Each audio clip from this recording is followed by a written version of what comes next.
What's up, everybody? We got another weekly update, and we got some new events to cover, and we're going to give you an update here on the team. But first off, let's get right into the action this week because it is the much anticipated Supernatural, but more importantly, fantasy hockey modes here. All right, so let's go right into the event here. I'm going to back out before we get into all the objectives and stuff like that. We're going to highlight this fantasy hockey event. We got the Supernatural cards coming out as well, so it's going to make it very difficult on which ones you want to make. We'll go into the cards themselves, and then at the end of the video, I'll also give you an update. But this fantasy hockey event, we got John Carlson, Malkin Giroux, Mike Matheson, and Ryan O'Reilly, along with some other fantasy cards. We'll go highlight them immediately after this, but let's go right into it. Let's go into the event items here for the fantasy hockey event. We got 17 cards that came out in week 1 highlighted. We got some other ones besides MSP. We got Connor Garland, 88 XL, 88 speed. If you have a Synergies active, he's in the mid 80s for a shot, along with gold. Make it snappy at 5'10", $165. He can immediately have an impact on your lineup, even as an 82 overall. I know for me, I'm looking for some more right-handed shots, so he might be one you want to eye up to make. We also got Casey Middlestat, and if you didn't catch the game last night, he already scored, so he's making impact. So I know he's going to go up to an 83, so you might want to take a look at making that card, because when Tuesday comes around, you'll probably see him updated and upgraded to an 83 overall. We got gold Make It Snappy on there as well. 85 acceleration, 86 speed, low to mid 80s for his shot at 6'1". $195 faceoffs is at 77, so he may need a couple more upgrades, but we'll see what he gets after this first game. We got Travis Sanheim coming in at 6'4", 222. He's a left defenseman, 82 overall, 84 acceleration, 85 speed, two-way defenseman on there, along with Heat Seeker.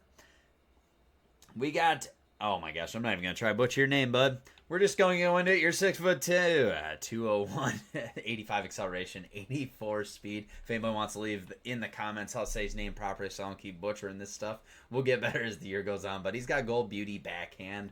I love beauty backhand, but I don't know. It is what it is. It's hard when you only have 6 ability points. Then you got Charlie Coyle as well. 81 overall. He is coming in as a centerman with 76 faceoffs. He's just too slow to be used right now. And you'll kind of see that running theme here. We go back in. Oliver Ekman-Larsson. This is one that you can maybe use right away. 84 XL, 85 speed. Gold CNI, 6'2", $191, but honestly, like, his shot accuracy may be really low to start, but he might be one you want to keep an eye on. I would definitely maybe look at building him just because, I don't know, it's a pretty solid defensive build. We got Mason Marchment, left winger, 80 overall. Obviously too slow. I mean, if he fills out and he maxes his stuff out, he might be dangerous, especially at 6'5", 216, but Gold Crease Crasher, I don't know how well that's going to work this year. I really don't. Alex Pietrangelo always will be a great card. Loved his card on the back end of NHL 24. Gustav Forsling, another one, left defenseman, 77 overall. Sebastian is a repo. We might be repo in here. Too low to use right now, but Gold Schneip. 75 XL, 77 speed. We got Ryan O'Reilly. So here's one of the MSPs. 6'1", 207. He's got two-way forward. He's got gold close quarters. 79 XL, 80 speed. So you can't use him right now. I mean, if you do, good for you. But honestly, I don't know. Some of these MSPs I'm kind of on the fence about. Just because of like natural wear and tear. Are they going to play the full season? Will they actually max out? I mean, you're kind of taking a gamble and an investment. Then we got Nino Niederreiter, another one that's an oddball. Kyle Palmieri. Michael Matheson is another one of the MSPs here. 6'2", $196. I can't remember if he's in the lineup, but I know he did get injured earlier this week, so that's one to also keep in mind because you don't get awarded another card, so be careful if you do invest into some of these guys. Claude Giroux. At 74 overall, he's a centerman. Faceoffs at 77 with gold beauty backhand. We got John Carlson, 6'3", 215, righty D-man. 77 XL, 78 speed. Biggest thing I've kind of taken away from this is it looks like the endurance is going to be similar to last year. Either they're going to be 85s or 87s. And it's highlighted by the one we already knew, 6'3", 195. He is the prototype for your hut build. It's Evgeny Malkin, 76 XL, 77 speed. He's going to need some goals for him to go up. Once again, if you've never done this event before, the best way you can upgrade them is if they are a forward, if they get a goal, that's going to make them go up +1 overall. If you have a defenseman and he scores a goal, it's going to go up 2 overall. So if you've never done one of these events before, it's going to cost you quite a bit, just like you'll end up seeing on like Team of the Year and stuff. But it might be a worthwhile investment. There's definitely some cards I could sink my teeth into. The 4 I would highlight from the base that maybe sink into would be Garland, Middlestat, Sanheim, and Oliver Ekman-Larsson. As far as the MSP goes, I'm not personally making an MSP. I'm going to hold out and see what week 2 holds. How can that affect me? Keep in mind, all of these are on 1-week timers, so when we hit this time next week, on Friday, all of these cards will go away for the week 2s, and you can no longer make them. But before we do that, we're going to highlight the Supernatural cards that also came out, because there are some cards that I have some invested interest in. It's going to start out here with this 85 overall Nathan MacKinnon. Let's go back to the whole view here. 6 foot, 200 pounds, 91 XL, 90 speed. He has gold make it snappy. He has shots in the mid to upper 80s, hands upper 80s, low 90s. Defense, not really worried about on this one because he is a offensive player, but his speed will make up for it. He'll play bigger than what he is. But the one thing I do want to highlight on this is check out his base card. The stats between each one of them ain't too much of a difference besides maybe the zone ability, and his base card's dropping. I've seen him now for like 175k, which is the lowest I've seen since the game's been released. We got Roman Josi, 85 overall lefty D-man. He's got gold Heat Seeker along with two-way defenseman. We got 85 XL, 86 agility, 86 speed. It is not a bad card whatsoever, especially Roman Josi. I've loved his cards in the past. I would think this is no different. Then we got Al MacInnis, right defenseman. He's got gold Thunderclap, 84 XL, 86 speed. It's good to highlight. His slap shot power is at a 95. Holy cow. And his defense, if his defense awareness over on the far right is up to a 93 with those synergies active, this is an all-around solid card. We'll make sure to come back to Al MacInnis because I want to highlight something on him as well. Then we got Andrei Vasilevsky. He is a goalie, 6'4", 220. I run his base, and it's not too bad. 83 speed, a little bit slower, but honestly, I can't really complain. I've used Vasilevsky. He's done pretty well for me. Then it's Jaromir Jagr. This is the card I'm actually probably looking at making out of it. 6'3", 254. Gold unstoppable force. With how hard the hitting is in this game, nobody's going to really knock him off the puck. 86 XL, 86 speed. It's nothing to be dazzled by, but his shot is in the 90s, which is just disgusting. So if you can get him into a little bit of space, nobody's going to knock him off the puck. He's probably going to bury you some goals, guys. So once we pop back over, how do you make all these cards? We're going to go and I'm going to show you how to make them here in the sets. Yes, this is a little bit longer of a video, but it's a good weekly recap. There's a lot to catch up on, a lot of stuff going on. If you hear some clicking behind me, that's 100% my dog Micah, so don't mind him. I hear him behind me. I do. So how you make these, you can trade in sets because you'll get a base 80 overall, and it takes 4 supernatural collectibles to make the 80 overall. Then it's tokens, just like the XP path that you got to use to make them. So how you make the collectibles, they have 3 different sets. You can trade in 379 pluses. That will get you 3 supernatural collectibles.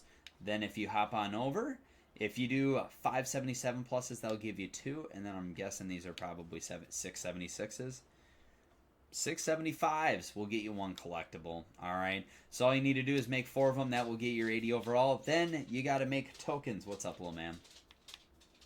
So to make those tokens, it takes 380 pluses to give you 3 tokens. Keep in mind to max one out, it's just like the XP path. It's going to take you 15 tokens. Now, there are ways to get free tokens through this stuff. I will highlight them really quick. To get tokens for this, if you do the objectives, you'll get 3 free tokens. If you do moments, you'll get 3 additional tokens. And wildcard will give you 2 more, so that's 8 freebies. So you really only need to make 7. 8 free ones will make them up to an 83 overall. So, I mean, you don't have to do a whole lot to get them up a good chunk of the way. So you're just going to need to make 7. That is the way to make the supernatural cards. Let's move on over to the fantasy side of the house. Once we do that, you go into your fantasy sets, and it's eerily similar. So it's how you make the collectibles. So what you can do in here is you can make the sets. They're exactly the same as making the tokens. 380s. Then to make 3 of them, you got 578s to give you 2. And I believe it's 776s to make 1. It's going to cost you 40 collectibles to make one of those desired fantasy cards. It costs a lot, but once again, this could potentially be a 99 overall card. That's why it's going to cost so much.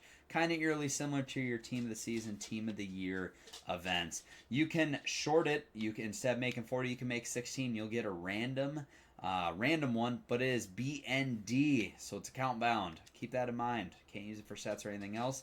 But this year, the nice part is I can make the specific card that I want to based off the team, and it'll cost you 40. So if you wanted to make that Garland card, you can.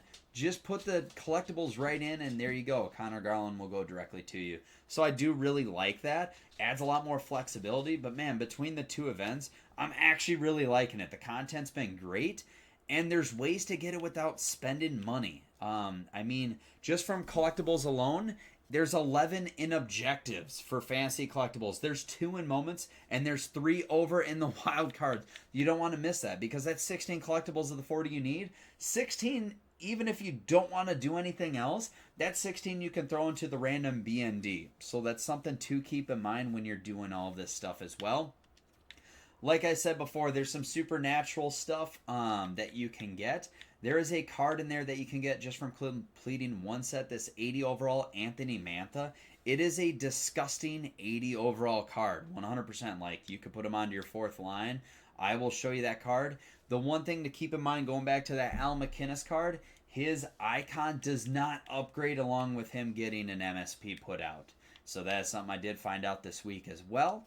But if you go over, like, we can go take a look at this Mantha card here. I do not have him currently in, but he's gonna be on the lineup here soon. So if we take a look here at this Anthony Mantha Supernatural card that you get for making one set, 6'5", 234. Let me hide my face here. 87 XL, 88 speed. He has Sniper Forward for his synergies, bringing his shot into the 80s or mid 80s. Like, it's a very good card. It has a lot of quickness, and at 6'5", he's really hard to knock off the puck. I would put him on your 4th line for all those objectives before you even make anybody else, because it's honestly a really good card. Taking a look at how our team's doing, it's not much has changed. We got Peter Forsberg, we got Willie Nylander. I can't remember last week if we had Willie Bobilly. Everybody else, all the lines are about the same. We traded in, and we got Cole Caulfield now from doing Wildcard to get the free X Factor. And then Jonathan Drouin. That was one from all the objectives being done this week. It's a pretty good card.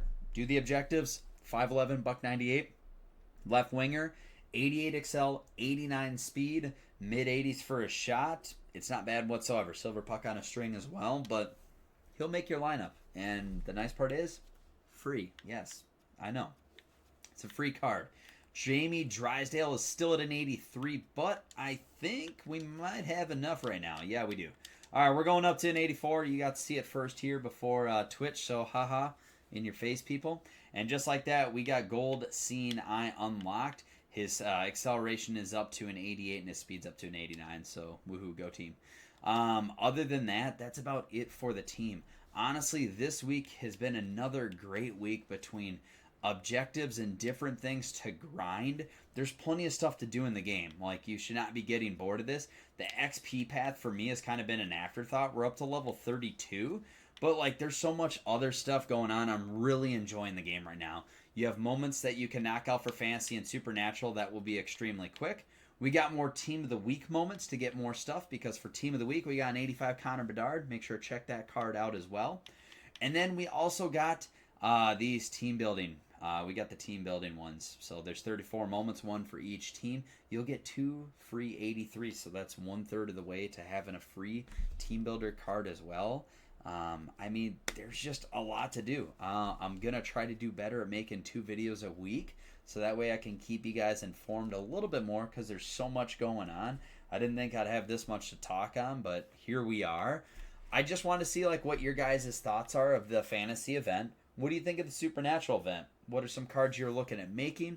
Are you going to hold off till week 2 like myself? Maybe I'll get a good wild player in there. You know, maybe Supernatural will get a little cool card art of a Krill Kaprizov in there. Krill the Thrill Baby. Other than that, thank you guys so much for stopping in. If you like what you see, please hit that sub button down below as we close in on 100 subs. Other than that, thank you guys so much for taking your time to watch video. And until next time.